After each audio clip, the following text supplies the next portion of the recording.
Hi friends, ఎలా ఉన్నారు అందరూ? నేనైతే చాలా బాగున్నాను మేడం. మీరు కూడా బాగుండాలని కోరుకుంటున్నాను. నిన్న ఒక షార్ట్ వీడియో పెట్టాను కదా, ఆడపిల్లలకి చదువు ఎంత ఇంపార్టెంట్ అని. నాకు తెలిసిన ఒక పెద్ద ఆవిడ చెప్తుంటుందండి, అత్తారింట్లో కానీ ఎక్కడైనా కానీ ఆడపిల్లల్ని వద్దంటారు అని అంటే ఆ మాట వాళ్ళు అనిపించుకోకూడదంటే వాళ్ళకి మనము వెళ్ళిపోతే వాళ్ళ పని చేసుకోలేక బాధపడాలన్నమాట.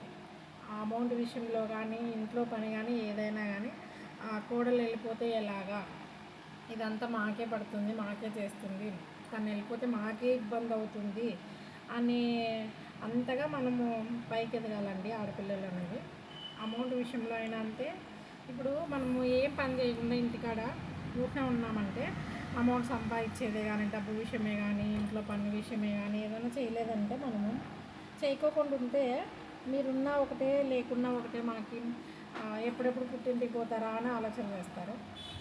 అదే 1,00,000 రూపాయలు పని చేసుకోగలిగామంటే ఇంటి దగ్గర ఉండి ఇంట్లో పని చేసి 1,00,000 అని కాకుండా మనకి ఖర్చులకి సరిపోయి ఒక 10,000 మిగిలేంత పని చేసుకోగలిగామంటే కనీసం పుట్టింటికి మనమే పోతామని ఏడ్చినా కూడా వాళ్ళు పంపించారండి.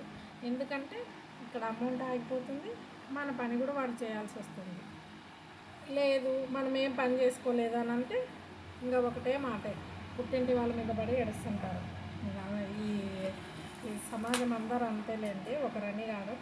ఏమంటే కొంతమంది బయటకు చెప్పుకుంటారు, కొంతమంది చెప్పుకోరు.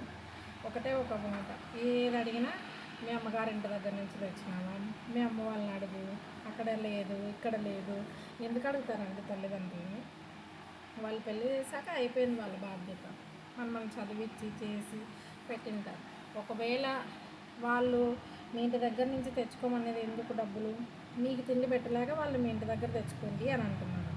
అదే ఆడపిల్లలు గుర్తుపెట్టుకోండి, తల్లిదండ్రిని ఏమడుగుతారండి? మీకు కాళ్ళు చేతులు ఉన్నాయి, పెళ్ళి చేసి పంపించారు, కట్నాలు కానుకలన్నీ తీసుకొని పెళ్ళి చేసుకుంటారు.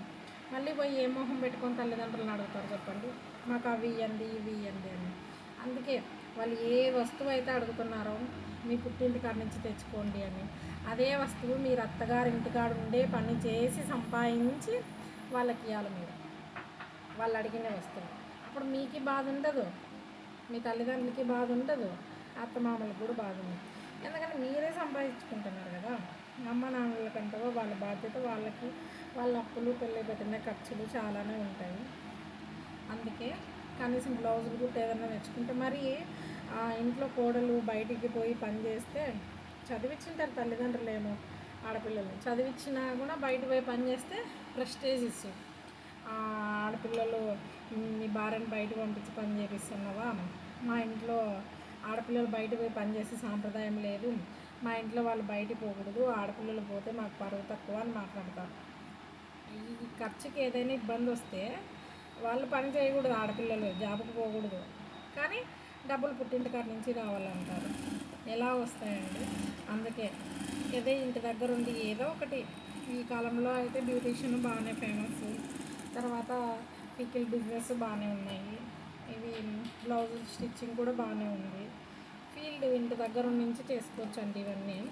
Bangle making, sari business. ఇప్పుడు ఒకసారి బిజినెస్ అన్నాక పెట్టగానే ప్రాఫిట్స్ అయితే రావండి, చాలా కష్టాలు నష్టాలు ఉంటాయి. ఆ కష్టాలు నష్టాలని ఎదుర్కొనే అంత డబ్బు మనము సంపాదించలేము. పెట్టుబడి ఏదైనా వ్యాపారం చేస్తే, నా ఎక్స్పీరియన్స్లో చెప్తున్నాను, ఎక్స్పీరియన్స్తో డబ్బు మనం నేనే ఉంది ప్రజెంట్ ఒక వ్యాపారం ఏదైనా చేయాలనుకో, పికిల్ బిజినెస్సే అనుకోండి, ఎగ్జాంపుల్ చెప్తున్నాను. పికిల్ బిజినెస్కి పెట్టుబడి నా డబ్బులు అంటే మా అమ్మ వాళ్ళు ఇచ్చినట్టు కానీ ఇంకొకరు ఇచ్చినట్టు కానీ ఎవరన్నా ఏమి, అవి ఆ దాచుకున్న డబ్బులతో పెట్టుబడి పెట్టి బిజినెస్ చేస్తే అది లాస్ వచ్చినా ఎవరేమంటారు, మంచి సక్సెస్ వచ్చినా ఎవరికి ఇబ్బంది ఉండదు, ఎవరు ఏమంటారు. అదే వాళ్ళవి జెంట్స్వి ఒకవేళ పెట్టుబడి పెట్టి ఇచ్చి అమౌంట్ ఏమన్నా ఫెయిల్ అయ్యామంటే మనకు అంతే. ఇంక ప్రతిసారి అదే మాట అంటూనే ఉంటారు. ఇప్పుడు బల్బు కనిపెట్టిన వాళ్ళు ఉన్నారు, చాలాసార్లు ఫెయిల్ అయ్యాక బల్బు కనిపెట్టారంట. ఫస్ట్లోనే ఫెయిల్ అయ్యావు అని అంతా ఎలాగ వస్తుందండి? అది ఎవరు చేయని పని చేస్తున్నారు.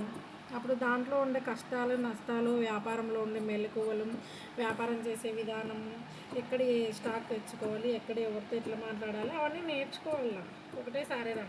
అందుకే నాకేమనిపిస్తుందంటే, మనం పుట్టింటికాడ ఉండగానే ఆడపిల్లలు తల్లిదండ్రుల ఇంటికాడే వాళ్ళు ఎంతన్నా మటసనంగా చూసుకోండి, ఆడ పని చెప్పి నేర్పించుకోవాలి. ఎందుకంటే ఇక్కడికి వచ్చిన తర్వాత మనము కష్టాలు నష్టాలు తెలుసుకుంటాం. మేము బిజినెస్ పెట్టి అని అంటే ఇక్కడ ఉండే వాళ్ళకి అంత పేషెన్స్ ఉండదండి. దాన్ని టెస్ట్ చేసి నీటిలోని టాలెంట్ని బయట తీయాల్సిన అవసరం వాళ్ళకు ఉండదు. అదే మీ పేరెంట్స్ అనుకోండి, వాళ్ళు ఒకవేళ ఏమన్నా ఇబ్బంది వచ్చినా పర్లేదు లేరా, ఈసారి ఓడిపోతేమో అని నెక్స్ట్ టైం ట్రై చేస్తూలే, నెక్స్ట్ టైం సక్సెస్ వస్తుందిలే అనే మాట చెప్తారు. మనకు ధైర్యంగా ఉంటారు వాళ్ళు, ఏమీ అంత ఇబ్బంది పెట్టరు. కానీ ఇక్కడ అలా కాదు, ఇంకా అడిగేస్తే అదే మాట, తీస్తే అదే మాటే చెప్తూ ఉంటారు. చేసింది పెద్ద చేసింది, అట్లా అయింది ఇట్లా అయిందని. అదే పెట్టుబడి నీ డబ్బులతో నువ్వు చేసి నువ్వు ఫెయిల్ అయినా కూడా నిన్ను ఎవ్వరు ఏమంటారు. వాళ్ళ డబ్బులతో విన పెట్టాక ఫెయిల్ అయ్యావా, అయిపోయింది. నేను ఆడపిల్లలకి ఒకటే చెప్తానండి, ఆడవాళ్ళకి ఎవరికైనా కూడా ఏ బిజినెస్ అయినా మీరు స్టార్ట్ చేయాలనుకుంటే మీ సొంత డబ్బు, అది 10 రూపాయలు కానివ్వండి, మీ సొంత డబ్బులతో మీరు కష్టపడి సంపాదించిన 10 రూపాయలతోనే బిజినెస్ స్టార్ట్ చేయండి. శారీ బిజినెస్ కానీ, ఫ్యాన్సీ స్టోర్ బిజినెస్ కానీ, ఏదైనా కానీ మీ 10 రూపాయలతో మీరు సంపాదించారంటే సరిపోతుంది. అందుకనే టైలరింగ్ అయితే కష్టము, పెట్టుబడి లేని బిజినెస్ అండి. ఏ దానికి పెట్టుబడి అంతగా అవసరం లేదు, లాస్ కూడా రాదు. ఒకవేళ మిషనే అనుకోండి తీసుకున్నాము, స్టిచ్చింగ్లో సక్సెస్ అవ్వకపోయినా ప్రాబ్లం లేదు. ఎందుకంటే మనకి ఇంట్లో వాటి కన్నా ఏమన్నా పోయినటివో సైడ్ స్టిచ్చెస్ ఆల్ట్రేషన్ చేసుకోవడానికన్నా మిషన్ యూజ్ అవుతుంది. కాబట్టి వాళ్ళు కూడా ఏమనరు, అంత అమౌంట్ పెట్టి వేస్ట్ చేసాము అనే పని. ఎందుకంటే ఇప్పుడు టైలర్ దగ్గరికి వెళ్ళామంటే కనీసం ఒక సైడ్కి ఒక స్టిచ్ చేసి ఇమ్మన్నా కూడా 20 రూపీస్ తక్కువ తీసుకోరండి. ఒక్క స్టిచ్చే 20 రూపీస్ తీసుకుంటాను నాకు. కాబట్టి మిషన్ ఉంటే ఆ 20 రూపీస్ అన్నా మనకి మిగిలి ఉంటుంది. కాబట్టి మిషన్కి అయితే నాకు తెలిసి ఏమనరు, తీసుకుంటే బెస్ట్ ఆప్షన్, వేస్ట్ అయితే కాదు బిజినెస్. కానీ ఒక విషయం, బిజినెస్ కానీ ఏదైనా పని కానీ నేర్చుకోవాలి అని అంటే నేర్చుకోలేము, చెయ్యాలి అని అంటే చేయలేము. ఆ పని చేసి అంత అవసరం మనకు ఉండాలా, ఫ్యాషన్ అన్నా ఉండాలా, లేదంటే అంత కష్టమన్నా మనకు కలిగిండాల. మనం ఏదైతే పని చేస్తున్నామో అంతకన్నా పెద్ద కష్టం మనకి ఇంట్లో కలిగిండాల. అప్పుడే మనము పనిలో ఎంత కష్టం వచ్చినా బ్యాకప్ ఏదేమంటారు, గివప్ ఇవ్వకుండా చేస్తారనమాట, వెనక్కి తగ్గకుండా చేస్తారంటారు కదా. ఒక బిజినెస్లో నష్టం వచ్చినా నేను ఇంట్లో వీళ్ళతో పడే మాటల కన్నా, సమాజంలో పడే మాటల కన్నా, నేను పడిన కష్టం కన్నా ఒక వస్తువు ఏదైనా తీసుకోవాలని ఆశపడి ఉంటాము, ఆ వస్తువు తీసుకోవడానికి మనతో డబ్బు లేక, వాళ్ళని అడగలేక, మొహమాటానికి ఎంత బాధపడి ఉంటామో, నచ్చిన వస్తువు ఆ బాధ ఎంత కష్టమైతే పడినామో అంత కష్టాన్ని జయించే అంత ధైర్యం ఉండాలి.